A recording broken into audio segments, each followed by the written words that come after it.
मंत्र्यांना शुभेच्छा आहेत, परंतु सगळ्यात आधी नाराजी ही किती मोठ्या प्रमाणावर आहे. भुजबळांसारखा, सद्गुरू भाऊंसारखे ज्येष्ठ नेते या मंत्रिमंडळात नाही. मला वाटतं पक्षांतर्गत राजकारणाचे बळी, यूज अँड थ्रो हे सगळं याच्यातून दिसलेलं आहे. काही लोकांनी राजीनामे दिले, विशेषतः शिंदे गटाचे आणि भारतीय जनता पार्टीच्या काही पदाधिकाऱ्यांनी राजीनामे दिलेले. एक पण तो हा त्यांचा पक्षांतर्गत विषय असताना सभागृहामध्ये मंत्र्यांना लवकरात लवकर मनाजोगती खाती मिळो हीच परमेश्वरच्यांनी सगळ्यात आधी मी प्रार्थना करतो आणि मग एकेकाला आम्ही बरोबर सभागृहात घेऊ. ईव्हीएमच्या विरोधात तुम्ही आक्रमक आहात, आंदोलन देखील करणार आहे. बिलकुल, ईव्हीएम हे सरकार ईव्हीएमचंच सरकार आहे.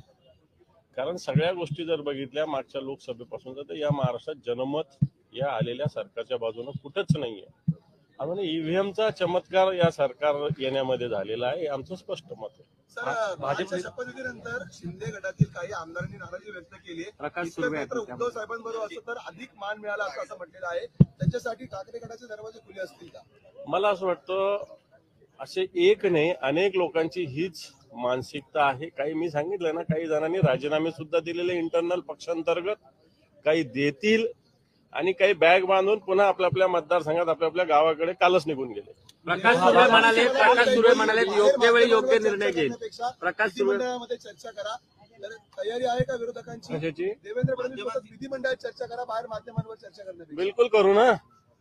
या सामोरं या, आमच्या एकेका प्रश्नाला उत्तर द्या, फक्त खोटं बोलू नका.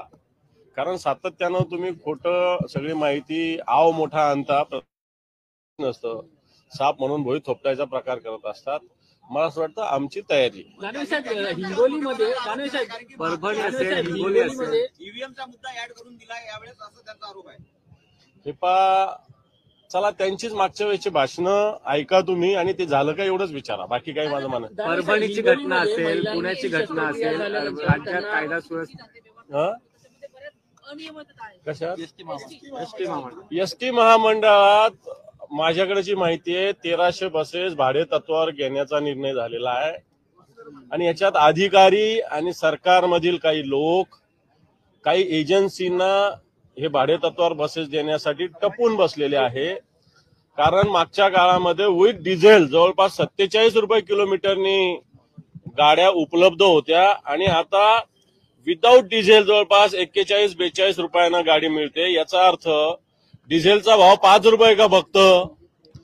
याचाच अर्थ असा की प्रत्येक किलोमीटर मागे जवळपास डिझेलचा भाव जर बघितला तर 50-60 रुपये जास्त, म्हणजे दुपटीनं पैसे देण्याचा प्रयत्न परिवहन महामंडळातील काही अधिकारी करतायत. मला असं वाटतं हा विषय येणाऱ्या या आताच्या विधिमंडळाच्या अधिवेशनात ज्यावेळेस चर्चा होईल त्यावेळेस निश्चित उपस्थित करू आणि हा भ्रष्टाचार आम्ही मुळीच होऊ देणार नाही. संभाजीनगर मधला एक प्रकार उघडकीस आलेला आहे. हिंगोलीमध्ये महिलांवरती शस्त्रक्रिया झाली, परभणीमध्ये उघड्यावरती मला असं वाटतं आरोग्य यंत्रणेचेच धिंडोडे या महाराष्ट्रात निघालेले. बोगस औषधी असतील, रुग्णांना बेड नाही आणि काही ठिकाणी औषधी असून रुग्णांना बाहेरून औषधी, असे अनेक विषय मला वाटतं सभागृहात बोलूया. बीडमध्ये मंत्रिपद दिलं नाहीये, मी बोललो आधीच. बीडचा विषय असेल, परभणीमध्ये बीडचा विषय सभागृहात येईल, परभणीचा विषय येईल. बीडमध्ये ज्या पद्धतीनं सरपंचाची हत्या झाली दिवसाढवळ्या, सत्ताधारी पक्षाचे लोक त्याच्यात सहभागी आहेत. राष्ट्रवादी काँग्रेस, अजितदादा गटाचा तालुका अध्यक्ष त्याच्यात आरोपी आहे आणि धनंजय मुंडे यांचे जे जवळचे लोक आहेत त्यांनी या संदर्भात फोन केलाय. वाल्मिक कराड त्यांचं नाव आहे. हा त्याच्यातला सुस्पष्टपणे सहभाग आहे. मला वाटतं सभागृहात हा विषय आम्ही निश्चित घेऊ. ठाकरेंची अवस्था खूप वाईट झालेली आहे असं निलेश राणे बोलतात. राणेंना संपवण्याच्या नादामध्ये ठाकरेच बलतीकडे गेलेले आहेत आणि आता जर मुलांची चिंता असेल तरी नीट वागावं असा इशाराही मला वाटतं नितेश राणे लहान आहे अजून.